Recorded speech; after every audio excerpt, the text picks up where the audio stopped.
ಮಂಗಳೂರು ನಗರ ದಕ್ಷಿಣ ವಿಧಾನಸಭಾ ಕ್ಷೇತ್ರದ ಭಾರತೀಯ ಜನತಾ ಪಾರ್ಟಿ ಅಭ್ಯರ್ಥಿ ಜನಮೆಚ್ಚಿದ ನಾಯಕ, ಸಮಾಜ ಸೇವಕ, ಉತ್ಸಾಹಿ ಯುವ ನಾಯಕ ವೇದವ್ಯಾಸ್ ಕಾಮತ್ ಮನೆ ಮನೆಯ ಭೇಟಿ ಕಾರ್ಯಕ್ರಮವು ಬಹಳ ಯಶಸ್ವಿಯಾಗಿ ನಡೆಯಿತು. ಕಾರ್ಯಕರ್ತರು ಬಹಳ ಹುಮ್ಮಸ್ಸಿನಿಂದ ಭಾಗವಹಿಸಿದ್ರು.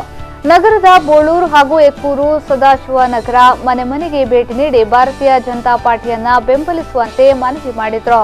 ಬಿರು ಬಿಸಿಲಿನಲ್ಲಿ ಪ್ರಚಾರ ಕಾರ್ಯ ನಡೆಸುತ್ತಿರುವ ತಮಗೆ ಪ್ರತಿ ಮನೆಗಳಲ್ಲಿಯೂ ಭಾರತೀಯ ಜನತಾ ಪಾರ್ಟಿ ಪರ ತಂಪು ವಾತಾವರಣ ಕಂಡು ಬರುತ್ತಿದೆ. ಇದೊಂದೇ ಸಾಕು ನಮ್ಮ ಉತ್ಸಾಹ ನೂರ್ಮಡಿಯಾಗಲು ಎಂದು ವೇದವ್ಯಾಸ್ ಕಾಮತ್ ಅವರು ವಿಶ್ವಾಸ ವ್ಯಕ್ತಪಡಿಸಿದ್ರು.